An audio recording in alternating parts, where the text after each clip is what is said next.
بسم اللہ الرحمن الرحیم۔ السلام علیکم ناظرین، آپ ابلیس کے بارے میں تو جانتے ہی ہوں گے جو انسان کا سب سے بڑا دشمن مانا جاتا ہے۔ ابلیس وہ کافر ہے جس نے اپنے تمام ساتھیوں کو صرف اس کام پہ لگا رکھا ہے کہ وہ آدم کی اولاد کو قیامت کے دن ناکام کر دے۔ ویسے تو ابلیس کے ساتھی اس شیطان کا پورا ساتھ دیتے آئے ہیں، لیکن ایک شیطان ایسا بھی تھا جس نے بغاوت کا راستہ چن لیا۔ تو آج کی اس ویڈیو میں ہم یہی جانیں گے کہ وہ کون سا شیطان تھا جو ابلیس سے منہ موڑ کر ایمان لے آیا تھا، اس کا ابلیس سے کیا رشتہ تھا، اس شیطانی جن کے حضور پاک صلی اللہ علیہ وآلہ وسلم سے ملاقات میں کیا بات چیت ہوئی، اور آج وہ شیطان کہاں ہیں۔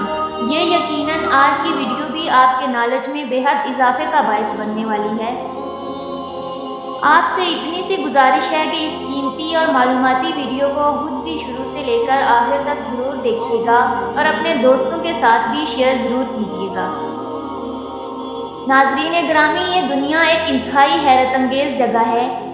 یہاں کسی نیک کے گھر گناہگار کا پیدا ہونا یا کسی گناہگار کے گھر نیک انسان کی پیدائش کوئی حیرانگی کی بات نہیں ہے۔ ایسی ہی دو مثالوں کا ذکر اللہ پاک نے قرآن پاک میں کیا ہے، جن کے مطابق حضرت نوح علیہ السلام اور حضرت لوط علیہ السلام کی بیویاں اللہ کے دو عظیم انبیاء کے ساتھ رہ کر بھی کافر و گمراہ رہیں، جبکہ دوسری طرف تاریخ کے سب سے بڑے کافر یعنی فرعون کی بیوی حضرت آسیہ علیہ السلام کا شمار جنت کی سب سے افضل ترین خواتین میں کیا جاتا ہے۔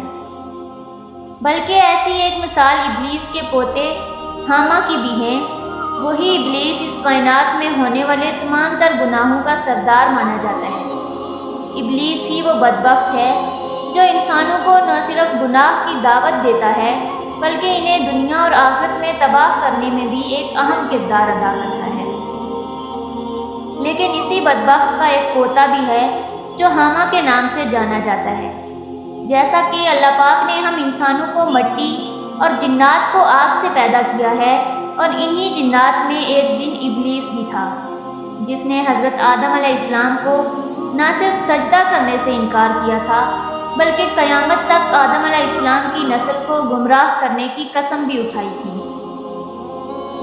اور اسی وجہ سے اسے قیامت کے دن ایسی دردناک سزا دی جائے گی کہ لوگ خوف سے کانپ اٹھیں گے۔ ابلیس کی ناپاک حرکتوں کی وجہ سے انسان ابلیس کے درمیان تاریخی جنگ آج تک چلتی آ رہی ہے۔ آپ کو بتاتے چلیں کہ جنات کی تخلیق حضرت آدم علیہ السلام سے کئی ہزار سال پہلے کی جا چکی تھی، اور ابلیس کا شمار بڑے بڑے جناتوں میں کیا جاتا تھا۔ کئی شیطانی جن ایسے تھے جنہیں جوڑوں میں پیدا کیا گیا تھا۔ اللہ پاک کی جانب سے انہیں بھی انسانوں کی طرح نسل بڑھانے کی قوت بخشی گئی تھی۔ جیسے ہم انسانوں میں مرد و عورت کے ملاپ سے بچے پیدا کیے جاتے ہیں، بالکل اسی طرح شیطانوں میں بھی شیاطین جن اور شیاطین جنی کے ملاپ سے شیطانی بچے جنم دیتے ہیں، اور یوں ان کی نسل بھی وقت کے ساتھ ساتھ آگے بڑھتی چلی گئی، اور پھر ابلیس کی بڑھتی ہوئی نسل کائنات میں انسانوں کو گناہوں کا راستہ دکھانے کے لیے ہر طرف پھیل کے ابلیس نے اپنے لشکر کے مختلف بیٹے اور پوتوں کو طرح طرح کے کاموں پر لگا دیا تھا، جن میں سے کچھ انسانوں کا زنا کا راستہ دکھاتے تو کچھ لوگوں کو حرام چیزوں کی طرف راغب کرتے، کچھ لوگوں کے بیچ لڑائی جھگڑا کرواتے تو کچھ فتنہ و فساد پھیلانے میں عام کردار ادا کرتے۔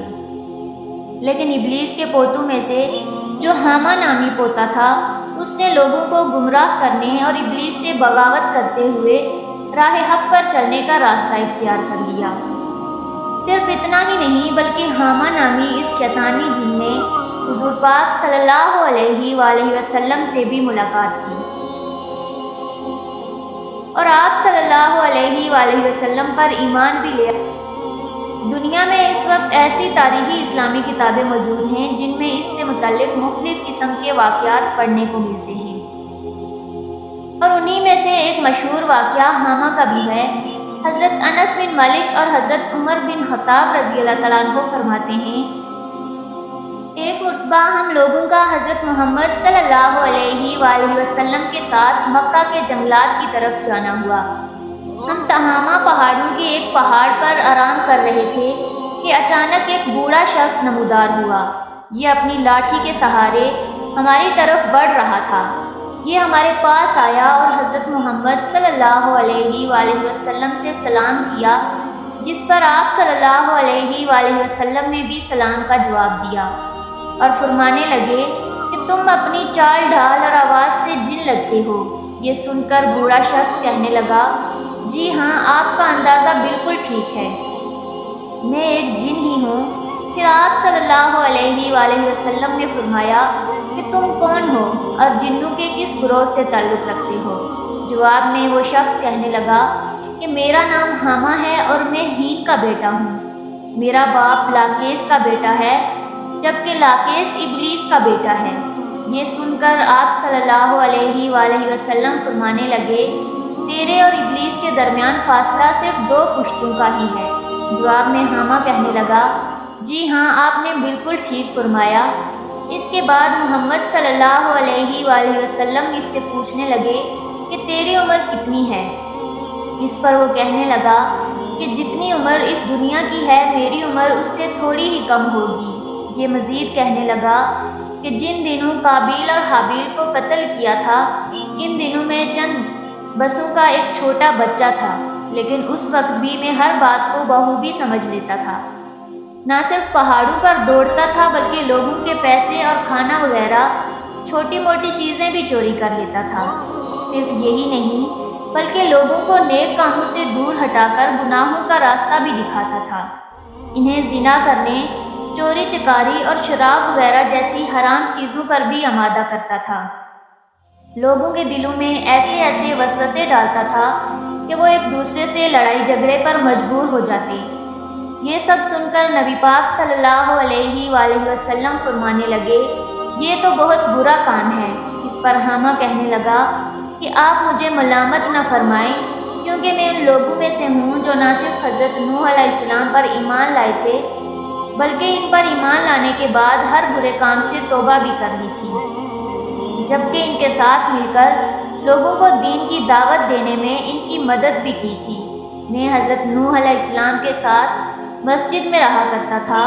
میں نے نوح علیہ السلام سے کہا کہ میں ان لوگوں میں سے ہوں جو حابیل بن آدم کے خون میں شریک تھے، کیا اللہ پاک میری توبہ قبول فرما لے گا؟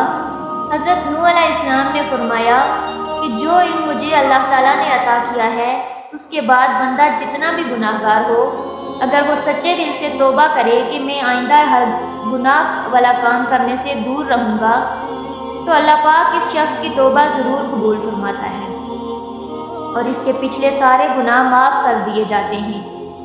حامہ کہنے لگا کہ اس کے بعد میں نے حضرت نوح علیہ السلام کے مطابق 2 رکعت نوافل ادا کیے اور سچے دل سے توبہ کی، جس کے بعد نوح علیہ السلام میرے پاس آئے اور کہنے لگے، حامہ سر اٹھا، اللہ پاک نے تیری توبہ قبول فرما لی ہے۔ اور پھر توبہ قبول ہونے کے بعد میں 1 سال تک اللہ پاک کی عبادت میں مشغول رہا۔ یہ کہنے لگا کہ میں نے حضرت ابراہیم علیہ السلام سے بھی ملاقات کی ہے۔ جب ابراہیم علیہ السلام کو آگ میں ڈالا جا رہا تھا تب میں پاس ہی تھا۔ میں نے حضرت یعقوب علیہ السلام کا دیدار بھی کیا ہے۔ میری ملاقات حضرت یوسف علیہ السلام اور حضرت الیاس علیہ السلام سے بھی ہوئی ہے۔ جب یوسف علیہ السلام کو ان کے بھائی کنویں میں ڈال رہے تھے تب میں ان کے پاس تھا۔ میں یوسف علیہ السلام سے پہلے ہی اس کنویں میں پہنچ گیا تھا۔ میں حضرت ہود علیہ السلام کے ساتھ بھی اس وقت موجود تھا جب وہ لوگوں کو تبلیغ کیا کرتے تھے۔ صرف اتنا ہی نہیں بلکہ میں تو حضرت موسیٰ علیہ السلام سے بھی مل چکا ہوں، جبکہ مجھے موسیٰ علیہ السلام سے تورات کا علم حاصل کرنے کا بھی شرف حاصل ہے۔ حضرت موسیٰ علیہ السلام نے مجھ سے فرمایا تھا کہ جب تم حضرت عیسیٰ علیہ السلام سے ملو تو انہیں میرا سلام پیش کرنا۔